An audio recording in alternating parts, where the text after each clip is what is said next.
Oke. Kita mulai, Dik. Ya. Bismillahirrahmanirrahim. Wassalamualaikum warahmatullahi wabarakatuh. Kedengaran suara saya, Bu Ya, Eva? Pak. Dengar jelas, Waalaikumsalam Pak. warahmatullahi Iya, jelas. Waalaikumsalam warahmatullahi Terima wabarakatuh. kasih. Terima kasih, Bu.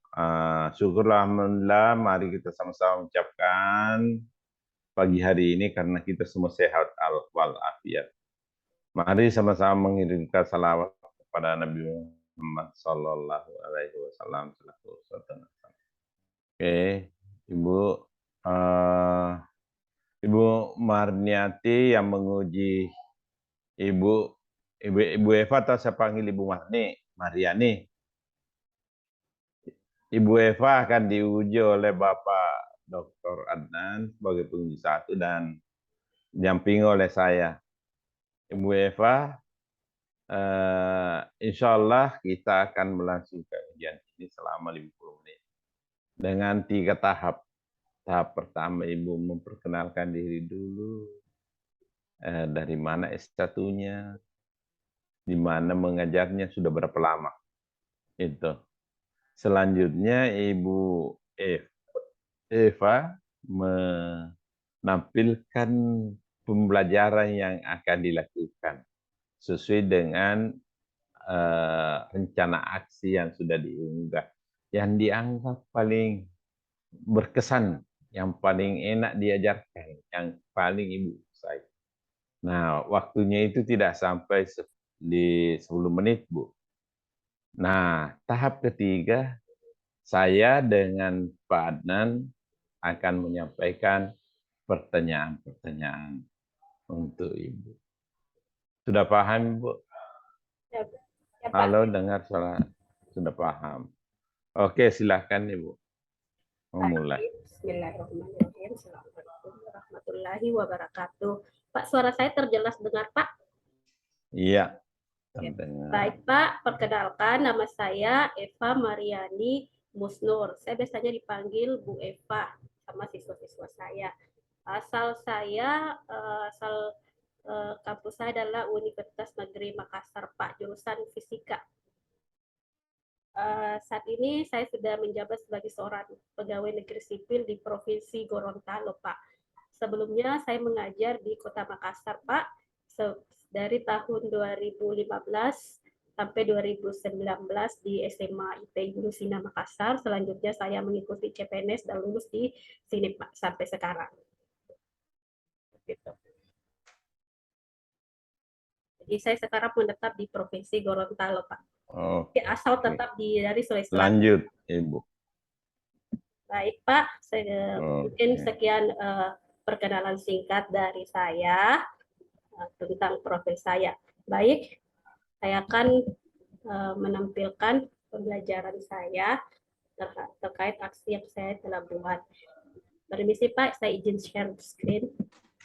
Ya.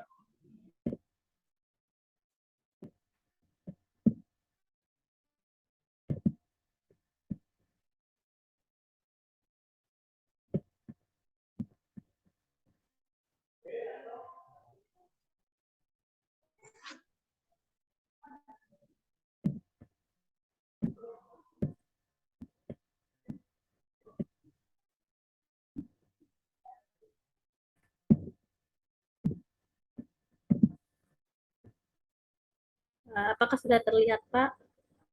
Oke. Oke. Baik, saya akan mempraktekkan secara singkat pembelajaran saya. Bismillahirrahmanirrahim. Assalamualaikum warahmatullahi wabarakatuh. Dan Waalaikumsalam. selamat pagi anak-anak. Bagaimana kabarnya hari ini anak-anak? Oke, alhamdulillah baik ya. Baik. Anak-anak, sebelum kita memulai pembelajaran hari ini, Ibu minta kalian dulu rapikan pakaiannya, tempat duduknya, sampai di bawah di bawah meja silakan dipungut dulu, Nak. Oke, kalau sudah, baik, ketua kelas boleh menyiapkan memimpin doa teman-temannya sebelum kita memulai pembelajaran hari ini. Silakan, Nak, ketua kelas. Mari kita berdoa bersama. Oke, baik, anak-anak, kita telah selesai berdoa. Baik, anak-anak, minggu lalu kita telah belajar tentang kalor. Nah, anak-anakku sekalian, adakah yang masih ingat tentang pengertian kalor? Oke, yang mau menjawab silakan acungkan tangan ya. Oke, silakan Nak. Win, apa? Oh, betul sekali. Silakan beri aplaus atas jawaban dari Nak Win. Nah, betul ya, yang dikatakan Nak Win bahwa kalor adalah energi panas yang berpindah. Nah, pada pertemuan kali ini kita akan belajar tentang perpindahan kalor. Jadi bagaimana kalor itu berpindah. Nah, Ibu akan menampilkan gambar. Silakan diamati ya. Nah, anak-anakku, kalian adakah yang pernah melakukan dari aktivitas dari ketiga gambar di sini? Mungkin perempuannya ya yang biasa membantu ibu memasak air. Nah, ketika memasak air, apa yang terjadi pada air? Mengapa hal tersebut terjadi? Kalau laki-lakinya mungkin tidak memasak ya, tapi kalau mungkin bisa menyetrika baju sendiri ya. Saya yakin di sini pakainya semua rapi-rapi, saya yakin pasti semua disetrika. Nah, ketika kalian menyetrika, apa yang terjadi pada baju kalian? Mengapa hal tersebut dapat terjadi? Nah, ketiga, apakah anak-anak di sini ada yang pernah menjemur pakaian basah di terik matahari? Apa yang terjadi pada baju kalian? Mengapa hal tersebut dapat terjadi? Nah, berkaitan dengan ini kita akan belajar tentang perpindahan kalor. Nah, adapun tujuan pembelajaran kita hari ini adalah kita akan menjelaskan, anak-anakku dapat menjelaskan perpindahan kalor secara konduksi, konveksi, dan radiasi dengan tepat. Kemudian anak-anakku akan menganalisis proses terjadinya perpindahan kalor. Kemudian mengaitkan konsep perpindahan kalor dan menyajikan data hasil percobaan. Nah, oleh karena itu, dalam pembelajaran kali ini kita akan melakukan berbagai kegiatan. Yang pertama, kalian akan melakukan percobaan, kemudian berdiskusi, kemudian akan mempresentasikan hasil dari pengamatan. Nah, selama proses kegiatan ini, Ibu akan melakukan penilaian. Yang pertama, sikap, pengetahuan, dan keterampilan. Jadi Ibu akan menilai prosesnya ya, bukan hanya dari pengetahuannya saja, tapi dari sikap anak-anakku sekalian semuanya ya, selama proses pembelajaran. Jadi semuanya harus fokus belajar ya, tidak ada yang bermain-main karena itu akan menjadi penilaian Ibu. Baik, anak-anak. Nah, terkait tadi masalah yang Ibu jelaskan di atas, adakah yang mau merumuskan masalah terkait yang disajikan di sini? Oke, silakan. Nah, oke. Baik. Saya lanjut Pak saja di sini. Nah, berdasarkan rumusan masalah yang kalian buat, kalian bisa membuat hipotesis sementara. Nah, selanjutnya kita akan melakukan sebuah percobaan. Untuk itu, Ibu akan bagi kelompok. Ini ya, nama-nama kelompoknya silakan diamati di atas. Ibu beri waktu 2 menit untuk berkumpul. Baik, anak-anak, karena kalian sudah berkumpul, silakan ambil LKPD-nya. Satu perwakilan mengambil LKPD. Silakan dibaca anak-anak, dipahami apa-apa yang akan kita kerjakan. Baik, anak-anak sudah dipahami, ada pertanyaan? Kalau tidak ada, Ibu minta perwakilan masing-masing kelompok untuk mengambil bahan-bahan yang diperlukan dalam praktik percobaan kali ini sesuai dengan yang anak-anakku baca di LKPD. Oke ya, mengambilnya dengan tertib ya, hati-hati. Baik, anak-anakku, kalian sudah siap untuk melakukan semua peralatannya sudah ada? Coba dicek dulu apa masih ada yang kurang, diperiksa. Oke, kalau sudah silakan anakku semua sekalian melakukan percobaan. Ibu akan mengamati proses percobaan kalian. Jika ada hal-hal yang tidak dipahami dalam melakukan percobaan, boleh bertanya ke Ibu. Baik, anak-anak, karena kalian telah melakukan percobaan, kalian saya beri kesempatan untuk berdiskusi mengolah data hasil pengamatan kalian. Bagaimana anak-anak? Apa ada permasalahan atau kendala dalam melakukan pengolahan data? Oke, kalau tidak ada, Ibu silakan dilanjut. Baik, anak-anak, setelah melakukan diskusi, Ibu minta perwakilan setiap kelompok untuk mempresentasikan. Oke, Ibu Eva, tolong ditutup pembelajaran. Baik, anak-anak, setelah kita melakukan pembelajaran hari ini, apakah ada anak-anak sedang dengan melakukan percobaan kali ini? Apakah ada masukan atau kendala? Oke, baik anak-anak, sekian pertemuan kita hari ini.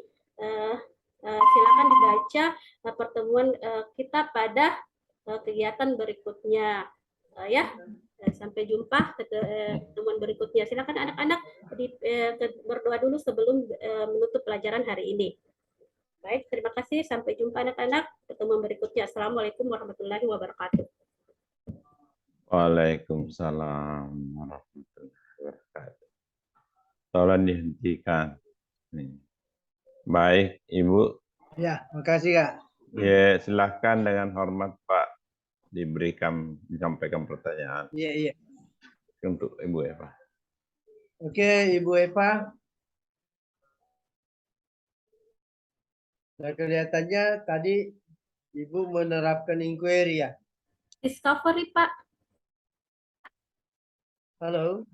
Discovery, Pak. Ibu menerapkan inquiry tadi. Discovery learning, Pak. Discovery. Ya, Pak. Ya. Ya, Pak. Discovery. Ya, Apa Pak. ciri khasnya? Apa, Pak? Udah kedengaran, Pak? Apa ciri khasnya? Oh, ciri khas dari discovery ini adalah pembelajaran yang berpusat pada siswa, di mana sendiri siswa yang menemukan konsepnya, Pak. Dari yang Anda tampilkan tadi. Ada, Pak, di pemberian stimulus, kemudian ada ide problem statement-nya, Pak. Ya. Ada di identifikasi pemberian stimulan, kemudian siswa akan mengidentifikasi masalah, Pak, di pada kegiatan problem statement. Ada hipotesis? Ada, Pak. Merumuskan jawaban sementara, Pak. Ya, ada ke hipotesis di discovery. Ada sih, harusnya ada, Ya, Pak. sebagai satu langkah-langkah pembelajaran, ya. Ada kan? Sepertinya ada, Pak, karena di identifikasi masalah kan di situ dia merumuskan masalah, kemudian dia memberikan jawaban sementaranya, Pak. Yakin ada?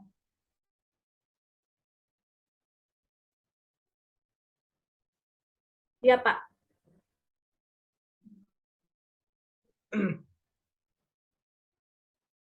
Oke.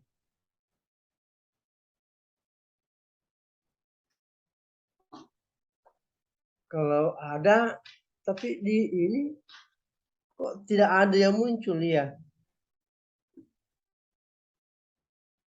Di RPP kamu tidak ada tahapan itu. Ya. Ini di RPP kamu saya buka ini. Stimulation, ya, problem statement, data collection, data processing, verification, ya, dan generalization. Ya, tidak ada merumuskan hipotesis. Gimana? Siapa diperbaiki nanti, Pak? Nah, makanya tadi saya tanya kamu inquiry ya, ya kan? Nah, itu. Nah, makanya kan kalau kita baca modul itu kecenderungannya ya inquiry itu dipakai dalam eksperimen. Ya walaupun tidak salah kalau di discovery digunakan, ya. Nah, oke ya. Halo. Ya, Pak. Siapa? Halo. Ya, Pak. Kedengaran, Pak. Ya. Kedengaran, Pak. Kedengaran, Pak.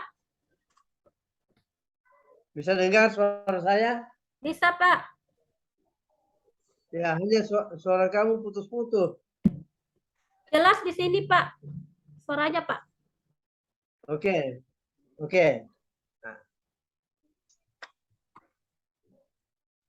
Oke, jadi tadi di ininya dan RPP-mu itu sudah benar ya? Itu sudah benar. Halo? Ya, Pak. Kedengaran, Pak. Ya, RPP-nya sudah benar ya. Nah, yang tidak tepat itu jawabannya tadi apa? Presentasinya tadi dengan hipotesis itu. Oke. Dia persepsi tadi itu ya di bagian stimulusnya yang Anda katakan stimulus itu menurut kamu apa kekurangannya? Kekurangan saya, Pak, Kekurangan kegiatan pembelajaran tadi di mana kekurangannya? Ya, persepsi tadi apa kekurangannya? mungkin saya tidak menjelaskan manfaat tadi, Pak. Saya lupa memberikan manfaat mempelajari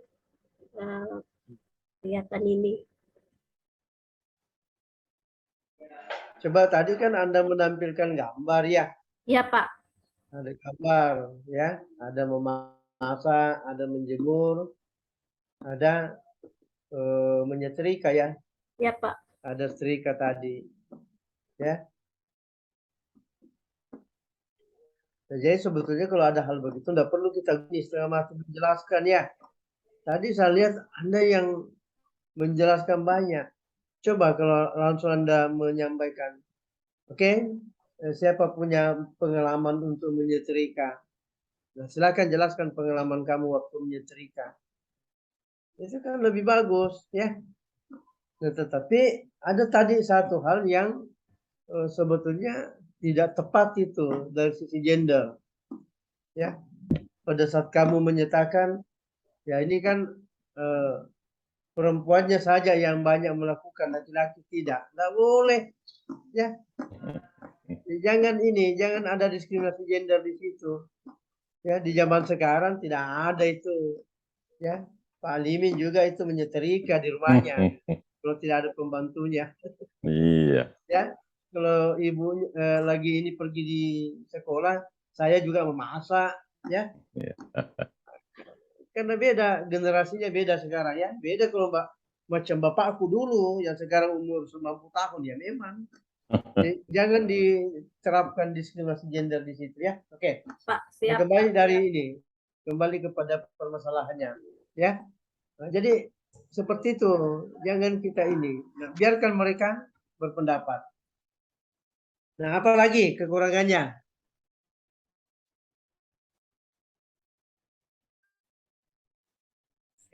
Mungkin saya kurang, pertanyaan saya langsung menjurus, Pak. Iya, langsung. Ada kayak mau merumuskan masalah. Nah, itu. Tidak bisa anak-anak langsung merumuskan masalah. Nah, inilah dibutuhkan keterampilan bertanya dasar. Ya. Dan bertanya lanjutan supaya kita bisa mengarahkan anak merumuskan masalah. Kalau ditembak, coba ada siapa yang bisa merumuskan masalah? Ya, jadi manfaatkan keterampilan bertanya dasar dan bertanya lanjutan ya. Nah, supaya anak-anak kita bisa diorientasikan, dibimbing masuk di wilayah itu. Oke. Nah, tadi di bagian pelaksanaan kegiatan Ibu Eva. Nah, itu tadi di kegiatan percobaan ya yang saya tangkap tidak jelas mereka melakukan percobaan apa. Tentang Ya, walaupun temanya saya tahu bahwa percobaan yang dilakukan itu terkait dengan perpindahan kalor ya. Ya, tetapi identitas daripada kegiatan itu rasanya tidak jelas. Gimana itu, Bu Eva? ya, Pak, takutnya tadi waktunya terlalu lama, Pak, kalau dijelaskan. Jadi saya tidak sebut tadi apakah kita akan melakukan percobaan ini. Bukan waktunya, Ibu yang terlalu banyak yang mau dijelaskan ya. Padahal waktunya 10 menit. Ya. Dan saya kira sudah ada gambaran waktu kemarin sebelum hukum ya. Nah, jadi identitas percobaannya tadi apa sebetulnya yang mau dikerjakan anak itu? Menganalisis perpindahan kalor, Pak. Menganalisis perpindahan kalor, Pak. Ya, perpindahan kalor. Nah, perpindahan kalor betul. Ada identitasnya itu ini. Kegiatan. Ya, perpindahan kalor, oke. Tapi percobaannya itu seperti apa itu? Apakah sebuah besi di mana besi itu dipanaskan. Nah, kemudian pada besi itu ada ditempelkan ini lilin-lilin. Ada Pak, seperti itu Pak. Sendok Pak, menggunakan Nah. sendok besi dengan sendok plastik. Ada Pak di LKPD Pak. Nah, itu yang tidak jelas ya. Harusnya ada kejelasan di situ, ya. Betul ya? Ya Pak, siap Pak. Jadi walaupun ini hanya cuplikan, tapi dari cuplikan itu pada saat ibu berperan sebagai guru jelas ya. Di saat ibu berperan sebagai murid jelas, ya kan? Karena tidak ada muridnya. Nah, tapi itu tidak kelihatan ya anunya tadi. Bagaimana cara Anda mengantar anak untuk melakukan satu kegiatan ya pada pengalaman belajar yang ibu siapkan. Betul Ibu Eva? Ya Pak, betul. Oke. Nah, tadi pada kegiatan pembelajaran Ibu menerapkan TPEK ya? Ya Pak.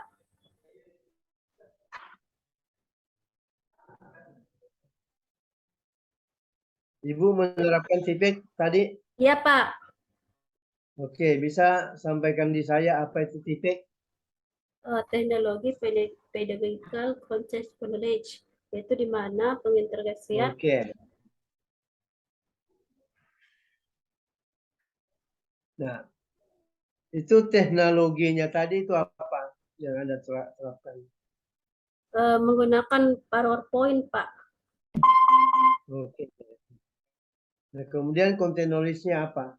Kontennya Pak, materi yang saya bawakan Pak, seperti menyajikan peristiwa menjemur pakaian, menyetrika, seperti itu Pak.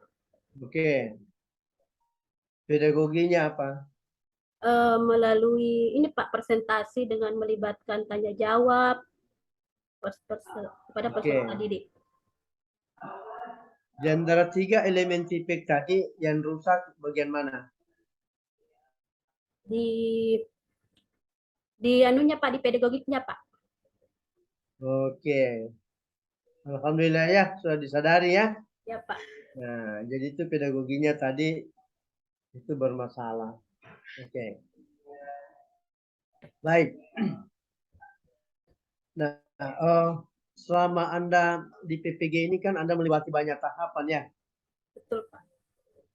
Masih ingat tahapannya disebutkan saja. Tahapan-tahapan yang Ibu lewati sampai sekarang. Pertama, saya melakukan identifikasi masalah, kemudian melakukan eksplorasi penyebab masalah, kemudian menentukan penyebab masalah, kemudian menentukan memilih masalah, kemudian menentukan solusi, kemudian pembuatan rencana aksi, pembuatan evaluasi. Oke. Nah, masalah yang Anda pilih dari 6 yang disodorkan, bisa disebutkan masalah pertama sampai keempat? Yang pertama dari aspek pedagogiknya Pak, yaitu hasil belajar siswa yang rendah.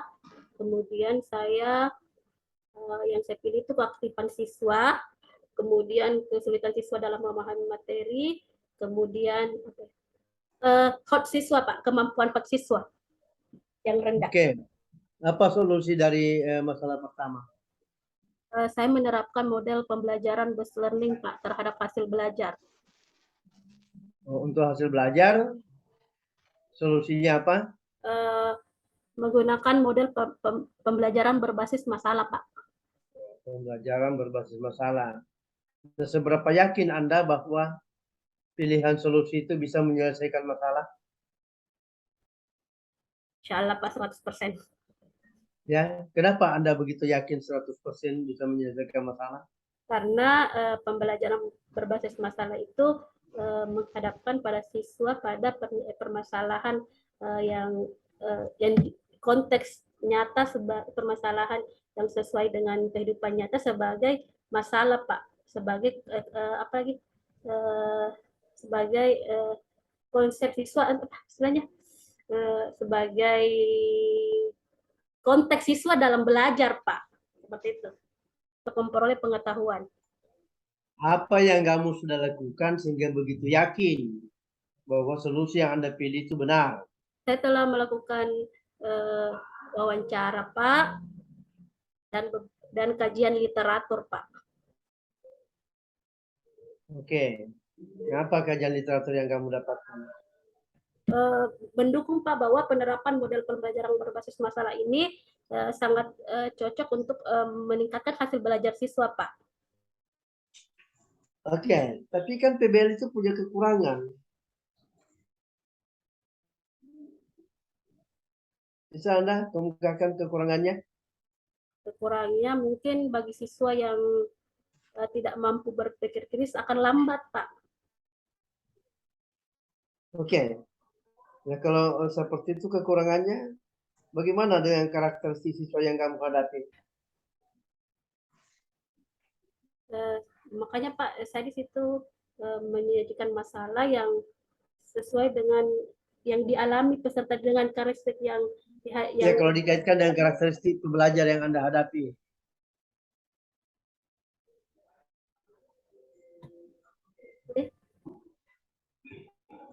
menyelesaikan dengan materinya, Pak. Kemudian dengan memperhatikan karakter siswa, apakah ini cocok dengan karakternya atau tidak. Menggunakan berbagai macam solusi untuk menyelesaikan masalah tersebut sesuai dengan karakteristik siswa. Misalkan ada yang bisa menyelesaikan dengan cara menggambar atau membuat poster seperti itu, Pak. Ya, jadi artinya tidak ada masalah dengan siswa kamu. Ada sih, Pak, juga karena karakteristiknya berbeda-beda, Pak. Nah, maksudnya tidak ada masalah yang kamu hadapi terkait dengan siswa kamu. Ya? Iya, Pak, ada, Pak. Ada. Jadi kalau begitu, apa Anda mesti yakin 100%? Yang penting saya harus percaya dulu, Pak. Ya? Punya keyakinan, Pak, bahwa insya Allah tinggal saya nanti bagaimana menerapkannya, mempelajari kekurangannya, Pak, supaya ini bisa berhasil, Pak. Oke. Oke. Baik.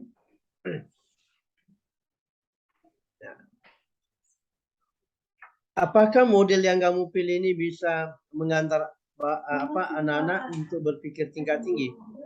Insya Allah bisa, Pak. Ya, bisa diberikan argumen? Karena misalkan di penyajian masalah itu kan memang terlihat merangsang siswa untuk berpikir, bilang, oh iya mengapa ini bisa terjadi. Jadi dia bisa mengaitkannya dengan kehidupan sehari-hari, kemudian dia bisa menganalisis, oh ya betul ya kenapa bisa. Jadi memicu ke rasa keinginan tahu siswa, Pak.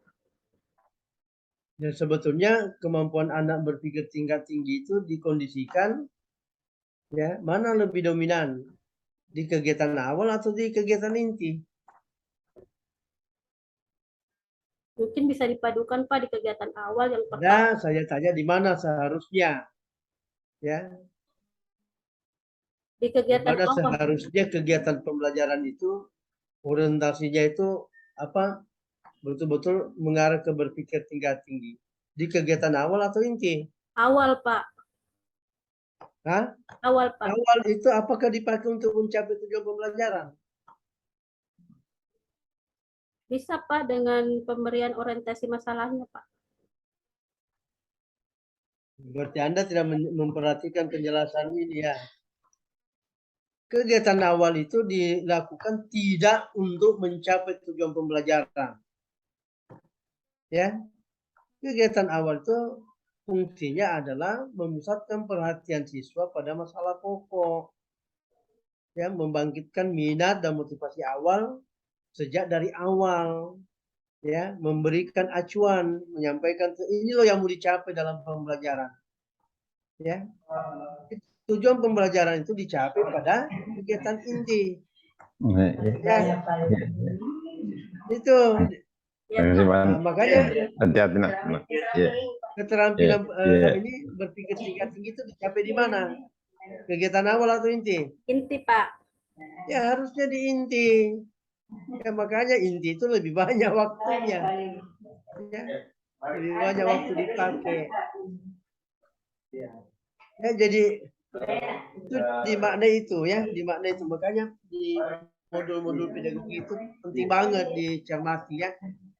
Ya walaupun tidak ada batasan waktu berapa awal, inti dan akhir, tapi paling tidak di banyak kesepakatan ya kegiatan awal itu hanya kurang lebih 10% dari kegiatan keseluruhan ya, sama dan akhir. Jadi artinya kalau itu walaupun bukan ketetapan ya inti 80% dari waktu yang digunakan. Itulah yang disitulah anak dieksplorasi ya, dielaborasi supaya bisa berpikir tingkat tinggi. Oke, saya kira saya sudah 30 menit kan dah dengan ininya. Tapi Oke, terima kasih banyak, Dik. iya kan. Ibu Eva, bagaimana? Siap lanjutkan.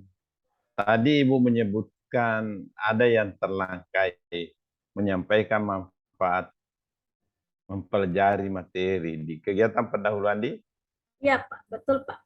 apa gunanya Ibu dilakukan ini? Harus menyampaikan.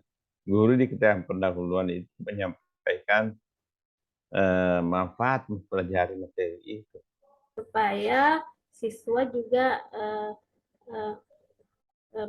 sebagai motivasi kepada siswa juga, Pak, bahwa dengan mengetahui manfaat tersebut dia akan menerapkannya, Pak, dalam kehidupan sehari-hari. Mereka akan mengeksplor dirinya. Oh, saya pernah tahu itu, saya ini, dan seterusnya. Ini termotivasi dengan kegiatan kita ini ya. Ya, Pak. Nah, sekarang Ibu, saya ingin tanya Ibu, dalam kegiatan pembelajaran itu tadi ditanya oleh Bapak Pusat bahwa ada itu yang namanya berpikir tingkat tinggi. Di dalam kegiatan pembelajaran tadi yang Ibu peragakan, dalam kondisi mana itu aktivitas itu bisa Ibu menemukan itu kemampuan berpikir tingkat tinggi peserta didik kita. Pada kegiatan inti, Pak. Kegiatan inti di saat kapan itu? Di saat melakukan percobaan dan menjawab pertanyaan-pertanyaan yang menuntut peserta didik untuk berpikir kritis, Pak. Berpikir kritis, apakah hanya berpikir kritis saja? Apalagi yang harus dilakukan oleh peserta didik? Kalau sudah berpikir kritis, masih ada langkah selanjutnya? Dia akan sudah cukup dengan berpikir? Tidak, Pak. Dia akan membuat suatu kesimpulan, Pak. Untuk menuju kesimpulan apa yang dilakukan? Setelah berpikir kritis, apa yang dilakukan? Dia akan menganalisis, Pak. Iya. Itu namanya berpikir apa lagi namanya? Berpikir tingkat tinggi, Pak. Iya. Harus berpikir, harus kreatif berpikir, harus berkreasi lagi untuk memikirkan itu, berpikir kreatif. Kalau sendiri saja berpikir kreatif, apa kira-kira yang bisa yang bisa terjadi kalau hanya sendiri? Misalnya Ibu sendiri yang berpikir kreatif, kira-kira apa dampaknya? Kira-kira apa yang diperoleh kira-kira? Mungkin Kalau menurut Ibu? Kalau sendiri, Pak, mungkin hasil yang diperoleh tidak sesuai, tidak mampu menarik kesimpulannya, Pak. Maksudnya tidak tepat. Nah, oleh karena itu Ibu lakukan apa itu? Anak lakukan apa itu untuk selanjutnya untuk sampai pada berpikir berdiskusi, Pak, berdiskusi. Iya. Artinya apa itu?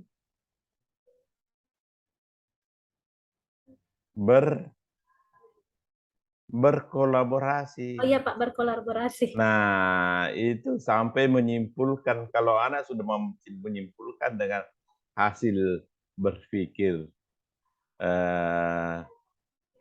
kritis, berpikir kreatif, berkolaborasi, dan menyimpulkan, itu artinya terjadi decision maker di situ. Anak harus berkolaborasi. Kalau tidak berkolaborasi sendiri-sendiri saja, tentu akan buntu pikiran itu. Nah, Ibu lakukan pengelompokan peserta didik kan? Ibu Eva, Ya, Pak. anak ini itu dikelompokkan dalam pembelajaran. Ya, Nah, Pak. kalau kita lihat semua model pembelajaran itu meminta kita mengelompokkan peserta didik. Jadi, betul? Betul, Pak. Iya. Nah, sekarang coba Ibu menjelaskan kepada saya, kalau Ibu punya pengalaman dalam mengelompokkan peserta didik, apa kriteria yang Ibu selalu acu kalau ingin mengelompokkan peserta didik? Saya, Pak, berdasarkan pertama saya melihat dulu jumlah siswa, Pak, berapa. Baru Ya. kemudian saya bagi dalam kelompok-kelompok kecil. Baru setiap kelompok itu memang tidak semua yang pintar itu kumpul di situ, Pak. Ada memang yang misalkan yang ranking satunya di kelompok 1, kelompok 2 jadi terbagi-bagi, Pak. Nah, oleh karena itu guru harus tahu perkembangan peserta didik. Ya toh? Harus tahu kemampuan peserta didik kita lah. Oleh karena itu, Ibu mengelompokkan dengan cara mengelompokkan dengan tidak homogen atau namanya heterogen. Heterogen, Pak. Iya, heterogen. Perlukah kita pikirkan jenis kelamin lagi? Perlu, Pak. Tidak perlu sih. Iya, Pak, tergantung jumlah siswanya, Pak, karena kalau misalkan cuma ada 3 laki-laki, jadi sebaiknya dipecah, Pak. Ada yang tetap di sana karena kadang ada pendukung yang membutuhkan percobaan yang membutuhkan laki-laki, Pak. Heterogen. Heterogen, Bu ya. Supaya apa gunanya kita lakukan pengelompokan itu secara heterogen? Supaya kita anggap bahwa kelompok ini dianggap sama, Pak, kemampuannya kelompok 1, kelompok 2, kelompok 3 itu sama, Pak. Secara pasti tidak sama. Ada harapannya guru itu mengapa mengelompokkan peserta didik itu dalam kelompok yang heterogen. Kenapa kita tidak homogen? Semuanya yang pintar di situ. Untuk saling melengkapi, Pak, misalkan kekurangan-kekurangannya nanti. Iya, mereka itu kan berkolaborasi. Ya. Yang malas itu bisa jadi rajin kan? Jadi bisa mendapat ilmu kayak tutor sebaya, tahu ya namanya tutor sebaya, mencari ilmu dari teman, mendapat ilmu dari teman sebayanya kan. Oke, Ibu, saya ingin bertanya sedikit. Ibu pernah baca modul? Pernah baca modul pedagogi? Pernah, Pak. Tahu itu yang mana itu guru memesona? Guru profesional harus memesona, apa itu?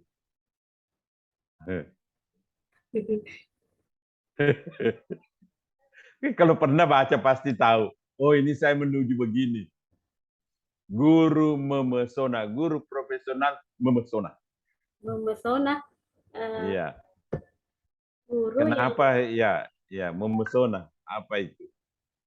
Guru yang selalu diharapkan oleh peserta didik dicontoh, Pak. Setiap iya, salah dari satunya, tapi masih banyak itu guru memesona itu. Masih ada. Kalau Ibu tidak baca, lebih baik baca kembali. Ya. Itu kita guru profesional itu akan menjadi guru memesona. Tuh, Bu. Ya, belajar itu modulnya lagi. Supaya Ibu itu lulus UP-nya juga. Bu ya. Ya, Pak. Nah, itu insya Allah bisa itu. Jangan ditinggalkan saja itu sebagai dokumen yang tidak ngomong di laptop. Oke, Ibu. Nah. Ya, Pak, insya Allah, Pak. Satu lagi pertanyaanku. Mengapa tadi kita harus merumuskan IPK tujuan pembelajaran? Apa gunanya? Untuk mengetahui ketercapaian KD, Pak. Apakah KD tercapai atau tidak? tercapai atau tidak? Nah, terkait dengan KD, Ibu untuk menentukan KD yang akan diajarkan pada saat rencana aksi itu bagaimana caranya Ibu tentukan? Dengan pelajari dan untuk menganalisis program semester, Pak. Iya, program semester harus kita lihat. Jatuhnya hari apa, jam berapa, saya mengajar pada tanggal berapa. Jadi sesuai dengan program semester kita buat rencana aksi ya, Bu. Nah, untuk melihat tadi pertanyaan dari Bapak Punggi 1, Ibu diminta untuk ya seberapa yakin kita bahwa hasil solusi yang kita sudah katakan itu benar adanya nanti. Nah, tentu kita lakukan aksi, Bu ya. Aksi yang terkait solusi yang kita sudah rencanakan. Apa hasilnya? Yang kita evaluasi hasil belajar peserta didik kan, Bu? Apalagi hasil belajar peserta didik, apanya lagi yang harus dievaluasi oleh guru? Guru itu tugas utamanya itu hanya 3. Yang saya ini kalau kita baca itu tugas utama guru itu di pedagogi baca juga Bu ya, merencanakan pembelajaran, melaksanakan pembelajaran, mengevaluasi pembelajaran. Ya, evaluasi hasil belajar, apalagi guru harus mengevaluasi apa? Selain hasil belajar, Pak. Apalagi kalau selain hasil belajar itu ada kognitif, afektif, psikomotorik. Nah sekarang, apalagi yang harus dianalisis oleh guru? Nah. Ke meninjau apakah model atau metode yang digunakan sudah tepat atau tidak. Apa namanya itu? Apa yang kalau kita merefleksi pembelajaran namanya apa itu? Umpan balik, Pak, refleksi. Ya, refleksi untuk bagaimana proses pembelajaran itu. Jadi tugas kita itu mengevaluasi proses pembelajaran, mengevaluasi hasil belajar peserta didik. Apa gunanya dilakukan nih? Untuk memperbaiki lagi, Pak. Memperbaiki pembelajaran kita. Oke. Saya kira cukup, Bu. Ya, silahkan baca kembali modul. Ya. Terima kasih Bapak Pengurus 1. Masih ada nih. Ya. Ada sedikit saya mau tanya, Kanda. Ya. Ada sedikit saya mau tanya. Ya, silakan. Itu tadi guru memesona itu di mana dibaca itu? Iya. Yang saya baca tentang model-model pembelajaran, tapi saya tidak tahu di bagian mananya, Pak. Karena yang saya dapat itu yang itu. Coba nanti Ibu baca itu ya. Ya. Itu profil guru abad 21, ya, peran guru dalam pembelajaran abad 21. Ya, pengarahnya itu Dr. Pujirianto. Ya, Pak, ya. Saya catat, Pak. Sebabnya itu kompetensi guru abad 21. Sebabnya adalah kompetensi guru memesona abad 21. Sudah ditunjukkan ini. Berarti ya, Pak. Betul Ibu Yeva. Ya, saya gampang dapat itu Kanda, karena saya pernah baca. Iya. Makanya gampang saya dapat itu adalah modul 2 pedagogi, pengarahnya Dr. Pujirianto. Ya, babnya itu peran guru dalam pembelajaran abad 21. Ya, babnya adalah kompetensi guru abad 21, sebabnya adalah kompetensi guru yang memesona abad 21. Bayangkan Pak Penguji 1 sudah semuanya. Itu. Nah, Ibu punya tugas ini baca. Ibu Eva ya. Ya, Pak, siap, Pak. Insya Allah setelah ini saya pelajari. Baca itu Nanda ya. Ya, Pak, insya Allah Pak sudah. Biar